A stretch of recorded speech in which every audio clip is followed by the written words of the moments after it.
Last Womb on Earth, written by Nancy Safavi. Interior, TV studio, night. Inside the studio rests an apocalyptic, Jeopardy-like game show set.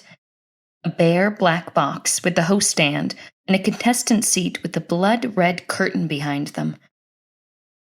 A display of TV stacked in between the host stand and 3 contestant stands flickers from static to the title card. Title card: Last Womb on Earth. The host, 75, with his white hair and wire-rimmed glasses, looking and acting similar to Alex Trebek, stands stoic, poised, and sharp, note cards in hand. It's 2045, and only one woman on Earth has survived the apocalypse. The survival of our entire species, the weight of our entire world, rests on her shoulders. Or other body parts, I suppose you could say, as she's faced with the toughest decision of her life. Who will she fuck to save the human race? The end is here. These are the men that are left. The literal last picks. Bottom of the barrel. One of these final 3 men will be her only way to procreate. That's right. It's time for I Wouldn't Fuck You If You Were the Last Man on Earth. And now, meet Anne. A song like Girl on Fire plays briefly as Anne, a 45-year-old woman with bed hair, looks around bewildered as she walks to her seat. I can't believe there's nothing left on Earth except ash, fiery rocks, and Starbucks Pike Place roast. It's like the worst coffee. As you can see, Anne is still in shock about her fate and, of course, the end of her planet. All the more reason for her to procreate. A stadium-like surrounding audience, which cannot be seen, chants above a background of Queen-sounding music. Procreate! She's 45 years old, past her prime, potentially no longer even fertile, although we certainly better hope not, has been massively stress-eating for years due to her job as a day trader, and was incredibly picky when it came to dating men because she didn't want to waste her time on the wrong guys. I thought I had all this time. And how wrong you were, Anne. Now, let's see what you're left with. Contestant number 1 has no job, no money, no family, because, again, it's the end of our world. But he also has no personality. Meet John. The chorus from a song like It's Gonna Be Me by NSYNC plays as John, 35, walks to his stand. Hi. Hi, John. So tell us what you used to do for fun. Whatever, really. See that, Anne? Whatever. You have to enjoy something more specific than that. I like watching TV. I didn't pay for my own cable, though. Guess that doesn't matter now. What else? I went to a potluck one time. I took a Jell-O mold. It was in the shape of a rooster. My favorite ska band is Fishbone. I'm pretty chill, you know. Aw, Anne, he can be your very own human blob of Jell-O. John, now that the world as you know it is gone, and you're one of the only 3 men left on Earth, what would you like to do now? Whatever Fran would like to do, I guess. Her name is Anne, but close enough. John scratches his nose in an interesting way. Did he just pick his nose and eat it? He did. Do you see any other food sources around here? Looks like John's into self-sustaining protein. What do you think, Anne? Is he survival of our species depends on it fuckable, or what? There are 2 other men, right? There are indeed 2 more men out of the 3,676,147,245 that were completely obliterated. Meet contestant number 2, Hugh. The chorus to a song like I Want You to Want Me by Cheap Trick plays as Hugh, 45, walks to his stand. Hi, I'm Hugh. I'm vegan and care immensely about the environment. Greenpeace! Check him out, Anne. Hugh always used extreme caution in selecting his food, clothing, detergent, other material goods, and even went to great lengths on an hour-long phone call to Tropicana's customer service to ensure that his orange juice was in fact made with just oranges. He also made sure to judge others for their choices, too. Does any of that stuff really matter now? Shouldn't it matter even more now that we're going to have to start rebuilding the planet from scratch? And let's not forget everything we did to get ourselves here. And by we, I mean other people, not me. I kept telling everyone that, and it felt like I was screaming at the top of my lungs, that a piece of Antarctica was going to break off. It was twice the size of New York City. But when you're vegan and an environmentalist, people just tune you up. Snort. Anne wakes up from her own snore. Looks like you two are already off to a great start. But don't forget that there's a contestant number 3, Claude. The chorus to a song like I'm Too Sexy by Right Said Fred plays as Claude, 40, struts to his stand. I am sexy, and I know it. You're definitely not as attractive as me, but I'd still do you if it meant that it would be my seed regenerating the entire human race. Claude kisses his own bicep. So I think I'll pass. Didn't you do enough of that when you had the chance? Your parents died without ever becoming grandparents.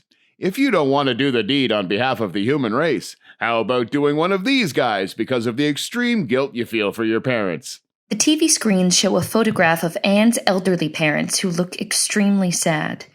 In the photograph, Anne's dad holds up a chalkboard with the words grandchild 0000 written on it, while her mom holds up a chalkboard with hashtag make me a granny written on it. I'm 45. I'm pretty sure I can't get pregnant. Oh, don't worry about that. This entire show is sponsored by the aliens who blew up our planet. Wait, so it wasn't global warming that ended it all? It was aliens? Yes, in fact, I am an alien. The host's head shape shifts into an alien's head with red glowing eyes and then shapeshifts back into his original human appearance. We felt a little bad given that we were aiming only for Miami, so we figured we'd help out by having this game show and super injecting you with fertility medications that'll not only enable you to give birth, but to 12 babies at a time. 12 babies? Yeah, no, I'm really not interested. Let me be clear.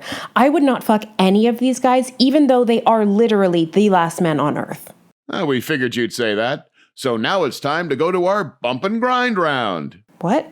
3 aliens who look like human women dressed in sexy dance club attire burst onto the stage, and each alien begins bumping and grinding with a male contestant. The chorus from a song like The Bad Touch by Bloodhound Gang plays. Oh, gross. Host does a weird old man dance. That's right. Do it like they do it on the Discovery Channel. Please stop. Come on, Anne. How do you really feel when you see other women rubbing booty on your man? Wait, are you trying to make me jealous? Is it working? No. The music abruptly stops, and everyone stops dancing and stares at Anne with fierce intensity. And these are the rules of the game. You have to pick a man. I can't just fuck a guy that I'm not attracted to. You know, Anne, you're right. You deserve better than this. You're a smart, somewhat attractive woman. Thanks, I guess. You remind me of my mom. You seem like you're passionate and care about others. You'd easily be a 10 in Rhode Island. Are you all trying to compliment me? Ding ding! You guessed it, Anne. We've entered the Killer with Kindness round. Roses fall gently from above and shower Anne while the chorus from a song like Bed of Roses by Bon Jovi plays. Wow, you actually dethorned all these roses? Nothing is too good for our Anne. The more compliments and roses, the more we hope for consensual wiener insertion. A rapid shower of chocolate truffles pelt John. Ouch! Oh, sorry about that, John. Those are for Anne. John shrugs and bends over to pick and eat them off the floor. Ugh, this one is apricot. John eats it anyway.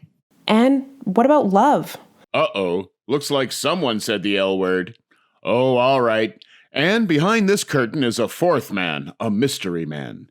You can choose any of these 3 contestants or the man you know nothing about behind the curtain. I can tell you this, though. He's tested positive for the love gene, so you'd have a shot at true love. I want what's behind the curtain. Ha! Foolish earthling. There's nothing behind the curtain. There's no hope of you ever finding love. And now there's no hope for the human race. Unless you pick one of these 3 men. I guess deep down I always knew love would never find me.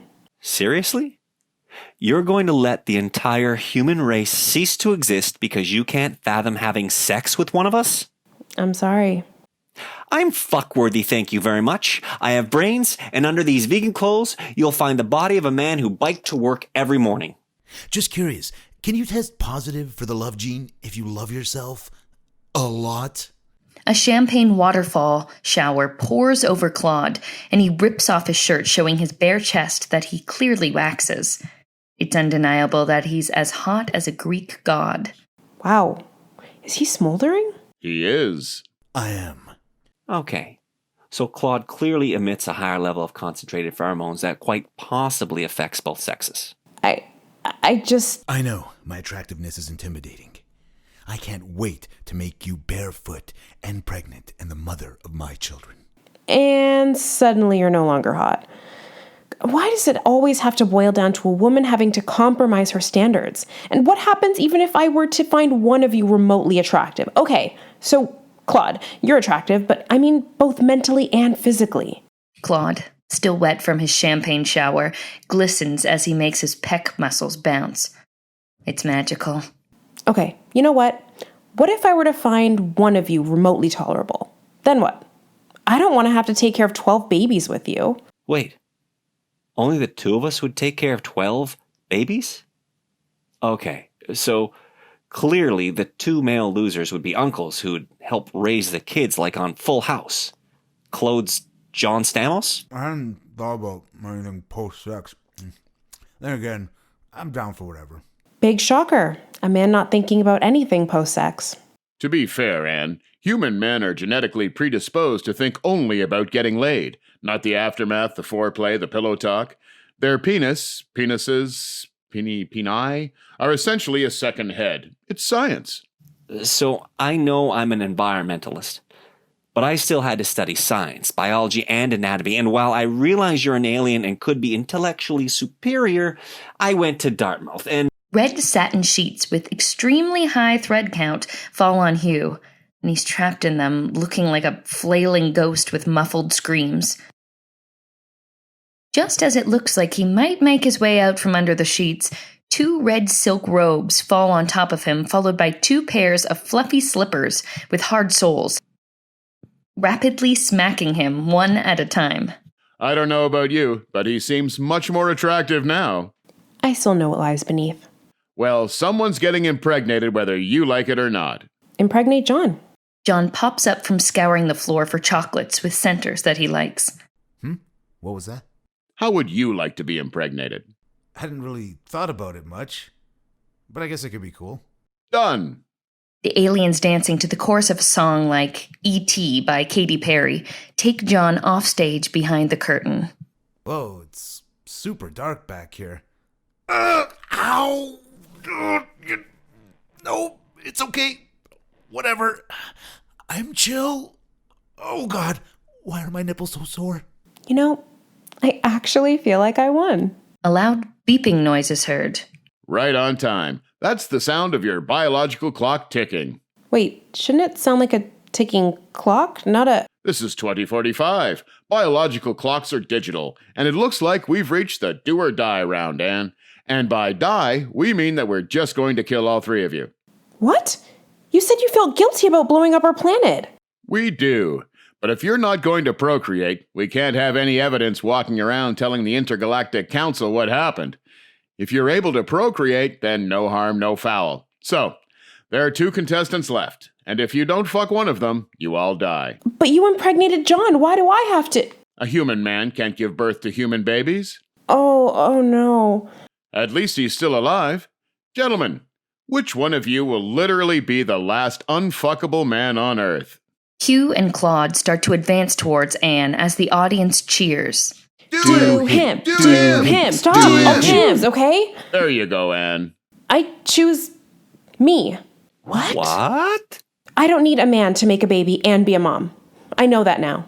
Sorry, Anne. Again, we've studied human biology, and you absolutely do. Hugh, still a high thread count sheet ghost, nods. I don't think you understand that we're helping you, your whole species, your whole existence. Well, if the fate of the world rests on me, I choose me. As you wish.